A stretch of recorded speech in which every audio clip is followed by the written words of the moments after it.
स्वागत है आपका आज की एक और ज़बरदस्त और जानकारी से भरपूर वीडियो में। आज हम बात करने वाले हैं एक ऐसे प्रोजेक्ट की जो अगर अपने समय पर पूरा हो गया तो आने वाले समय में भारत की सेना को आसमान की ऊंचाइयों तक पहुंचा सकता है।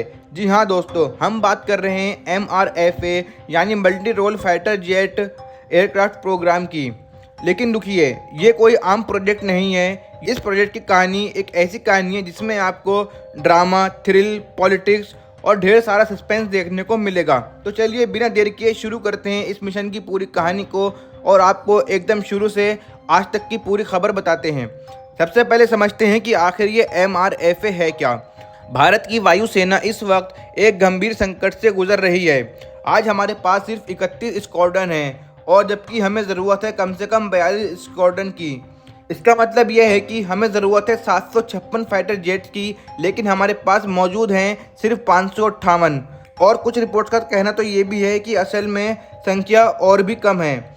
इसी कमी को दूर करने के लिए भारत सरकार ने एक प्रोग्राम लॉन्च किया जिसका नाम रखा MRFA और जिसका मकसद था ऐसे 114 रोल फाइटर जेट्स खरीदना जो हवा में दुश्मन को पछाड़ें और ज़मीन पर टारगेट को ख़त्म करें और समंदर में भी किसी भी दुश्मन के अड्डे को न छोड़ें। तो ये मकसद था MRFA प्रोजेक्ट को बनाना। अब आते हैं कहानी के अगले चैप्टर पर। साल 2019 में भारतीय वायुसेना ने एक RFI यानी रिक्वेस्ट फॉर इंफॉर्मेशन जारी किया।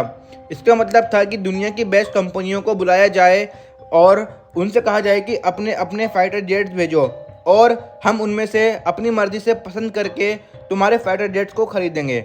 अब देखिए लाइन में कौन कौन खड़ा था।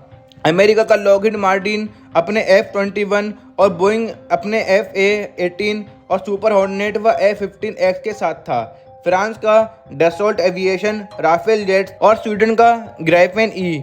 अब और रूस का था Su-35 और मिग-35 और यूरोफाइटर टाइफून, जिसने शुरुआत में तो इंटरेस्ट दिखाया था लेकिन फिर खुद ही यहाँ पर इस रेस से बाहर हो गया। लेकिन फिर शुरू हुआ असली ड्रामा था तेजस वर्सेस MRFA। भारत की खुद की फाइटर जेट परियोजना तेजस Mk2 समय पर डिलीवर नहीं हो पा रही है। HAL और वायुसेना के बीच ट्यूनिंग की कमी और लगातार डिले से वायुसेना को मजबूर किया जा रहा है और दोस्तों इससे यहाँ पर भारत की सेना को काफ़ी नुकसान हो रहा है। अब दोस्तों यहाँ पर सवाल ये आता है कि क्या 114 फाइटर जेट सिर्फ HAL बनाएगी या फिर प्राइवेट कंपनियां जैसे टाटा, L&T, रिलायंस को भी जिम्मेदारी दी जाएगी। फिर बात आई यहाँ पर टेक्नोलॉजी ट्रांसफ़र की। कोई भी विदेशी कंपनी इतनी आसानी से अपनी टेक्नोलॉजी यहाँ पर ट्रांसफ़र नहीं करती और यही वजह है कि यहाँ पर प्रोजेक्ट बार बार अटकता चला जाता है, क्योंकि गाइस कोई भी देश नहीं चाहता कि उनकी टेक्नोलॉजी किसी और देश में जाए और दूसरा देश उनकी टेक्नोलॉजी का लाभ उठाए। तो अब बात करते हैं यहाँ पर इस खबर की लेटेस्ट ट्विस्ट की। अक्टूबर 2025 में डिफेंस एक्विजिशन काउंसिल की एक बहुत ही बड़ी मीटिंग होने जा रही है जिसमें इस प्रोजेक्ट को एक्सेप्टेंस ऑफ नेसेसिटी AON मिलने की पूरी उम्मीद है। अब आप सोचिए कि AON यानी ग्रीन सिग्नल, एक बार ये मंजूरी मिल जाए तो दोस्तों फिर आएगा रिक्वेस्ट फॉर प्रपोजल RFP और फिर शुरू होगा टेंडर का असली खेल। तो दोस्तों अब बात करते हैं मेक इन इंडिया प्रोजेक्ट की। भारत चाहता है कि ये जेट्स भारत में ही बने।